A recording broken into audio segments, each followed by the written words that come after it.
Tout d'abord, je voudrais me présenter. Mon nom est Dr Jess Jean. Je suis ambassadeur d'Haïti à Bruxelles, mais c'est une mission qui couvre d'autres pays comme le Luxembourg, le Royaume des Pays-Bas, et également cette mission couvre également l'Union européenne. Donc ça fait déjà 3 ans et demi que je suis à Bruxelles en tant qu'ambassadeur d'Haïti auprès du Royaume de Belgique. Dans de certaines questions concernant la fondation de l'OACP, les gains diplomatiques, la réalisation du groupe de l'OACP et bien évidemment parler de l'avenir de l'OACP, ce sont tout un ensemble de questions que vous m'avez posées dont je vais essayer d'apporter quelques éléments de réponse. En tant que représentant d'Haïti à Bruxelles, je suis également président du comité des ambassadeurs de l'Organisation des États d'Afrique, des Caraïbes et du Pacifique.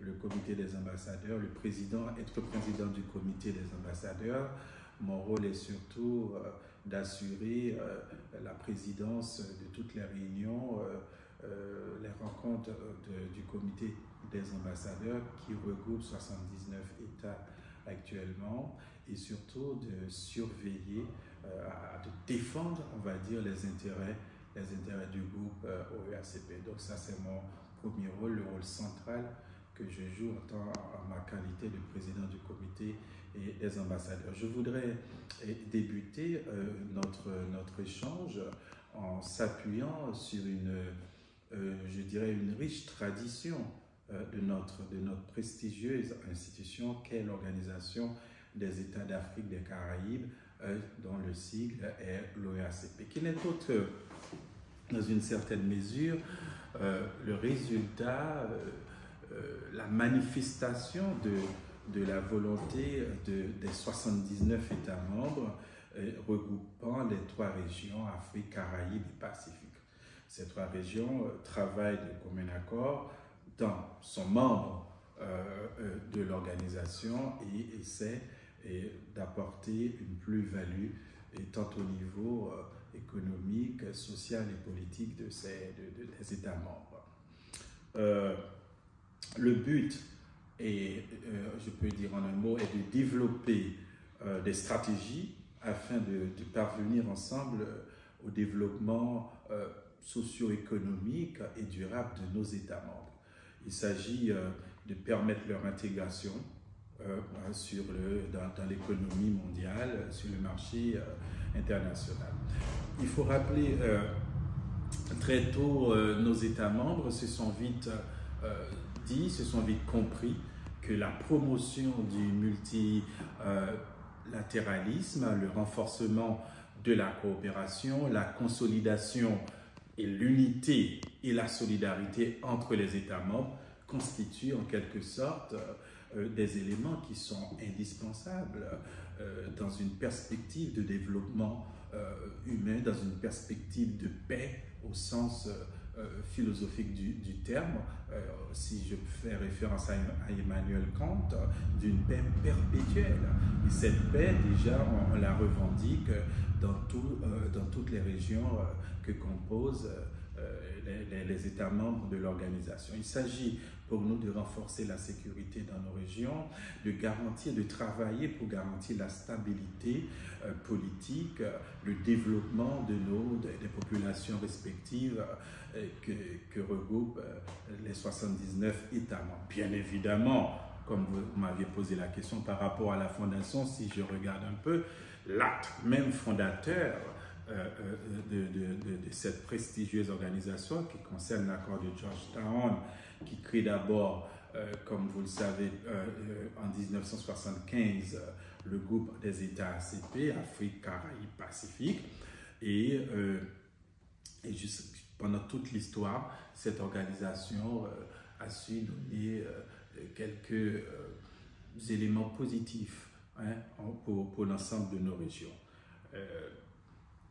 Les différents secrétaires généraux qui se sont succédés ont travaillé corps et âme pour faire de l'organisation aujourd'hui de l'OACP une organisation internationale et capable de trouver une place dans le concert internationale d'aujourd'hui.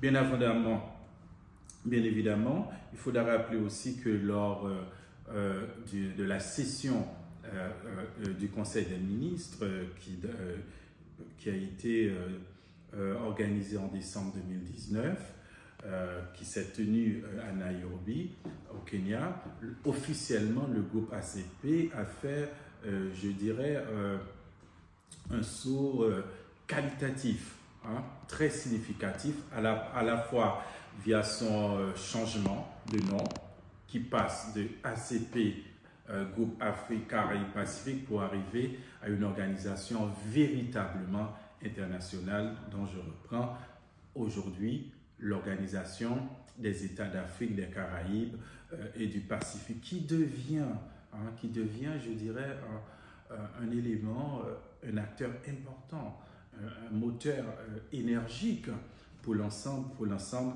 des États membres. C'est ce que je peux dire en général, brièvement, sur la fondation de cette organisation qui regroupe un ensemble de pays qui a presque, on va dire, les mêmes histoires, que ce soit par rapport à la colonisation ou à la décolonisation. Ce sont des pays qui ont des cultures presque similaires, que ce soit à divers niveaux de la culture. C'est une organisation très riche, qui a une diversité exceptionnelle. Imaginez que vous prenez 79 États membres avec leur culture, leur histoire, leurs us, leurs coutumes, et tous ces gens-là sont réunis dans une seule unité, dans une seule organisation. C'est ce qui fait la force de l'OACP. D'abord, une force numérique, 79 États, et deuxièmement, avec cette diversité culturelle, sociale et économique, donc l'OACP demeure et restera une organisation prestigieuse avec pour objectif de faire des États membres des pays émergents, de faire des États membres des pays qui doivent passer du statut des pays en développement pour arriver à un pays, je dirais même, prêt dans la compétition mondiale, que ce soit au niveau politique, que ce soit au niveau économique ou financier. Enfin, c'est ce que je peux dire par rapport à l'histoire même de cette fondation, et donc je regarde qui a été, qu'on parle depuis 2000, depuis ceci de 6 juin. Merci.